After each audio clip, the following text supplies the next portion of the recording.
ममता बनर्जी अपनी सरकार गठित करती इसके पहले ही खेला हो गया। नारदा स्टिंग मामले में फंसे टीएमसी के 4 बड़े नेताओं और पूर्व मंत्रियों के खिलाफ सीबीआई जांच का रास्ता खुल गया। पश्चिम बंगाल के राज्यपाल जगदीप धनखड़ ने इन नेताओं के खिलाफ जांच की मंजूरी दे दी। जाहिर है कि इससे ममता बनर्जी और राज्यपाल के बीच टकराव और तेज होगा। ममता बनर्जी के मंत्रिमंडल के शपथ ग्रहण से ठीक पहले राज्यपाल जगदीप धनखड़ ने नारदा घोटाला मामले में पूर्व मंत्रियों और तृणमूल कांग्रेस के शीर्ष पदाधिकारियों फरहाद हकीम, सुब्रत मुखर्जी, मदन मित्रा, शोभन चटर्जी के खिलाफ मुकदमा चलाने की मंजूरी दे दी है। सीबीआई की जांच का सामना कर रहे मंत्रियों में से 2 को राज्यपाल द्वारा आज स्वयं शपथ दिलाई जाएगी। ममता सरकार में मंत्री बनने वाले 43 मंत्रियों की सूची में सुब्रत मुखर्जी और फरहाद हकीम का भी नाम शामिल है।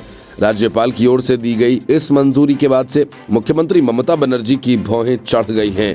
इस बार पश्चिम बंगाल विधानसभा का चुनाव ममता बनर्जी और प्रधानमंत्री नरेंद्र मोदी के बीच बड़ी लड़ाई के रूप में बदल गया था। लेकिन चुनाव में टीएमसी को मिली शानदार जीत ने ममता बनर्जी को एक बड़े नेता के रूप में पेश किया है। ऐसे में उनके मंत्रियों पर किसी भी तरह की कार्रवाई अब ममता को रास नहीं आ रही है। राजभवन की ओर से जारी एक विज्ञप्ति में कहा गया कि मीडिया रिपोर्ट्स पर ध्यान देने के बाद पश्चिम बंगाल के राज्यपाल जगदीप धनखड़ ने पश्चिम बंगाल विधानसभा के सदस्य होने वाले व्यक्तियों के संबंध में अभियोजन के लिए मंजूरी दी है। राज्यपाल ने फरहाद हकीम, सुब्रत मुखर्जी, मदन मित्रा और शोभन चटर्जी के संबंध में अभियोजन की मंजूरी दी है। जिस समय ये अपराध किया गया था उस वक्त ये सभी पश्चिम बंगाल सरकार में मंत्रियों का पद संभाल रहे थे। साल 2014 में दिल्ली का एक पत्रकार कोलकाता आया था।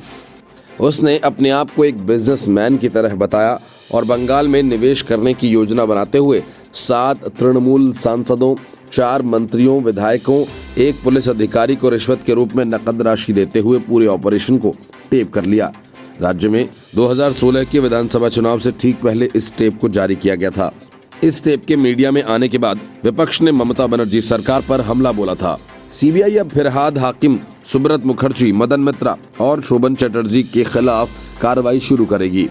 ये सभी तब ममता बनर्जी मंत्रिमंडल में मंत्री थे जब 2014 में कथित रूप से नारदा स्टिंग टेप सामने आए थे।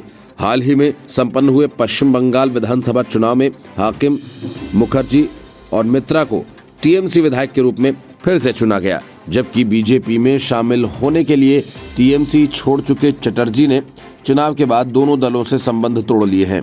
पश्चिम बंगाल 2016 विधानसभा चुनावों से पहले सार्वजनिक किए गए नारदा स्टिंग टेप में दावा किया गया था 2014 में टीएमसी के मंत्रियों, सांसदों और विधायकों से मिलते जुलते लोग कथित रूप से वादा किए गए एहसान के बदले में एक काल्पनिक कंपनी के प्रतिनिधियों से पैसे लेते नजर आए थे।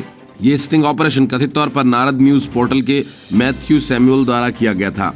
कोलकाता हाई कोर्ट ने मार्च 2017 में स्टिंग ऑपरेशन मामले में सीबीआई जांच का आदेश दिया था। Bureau report, news of India.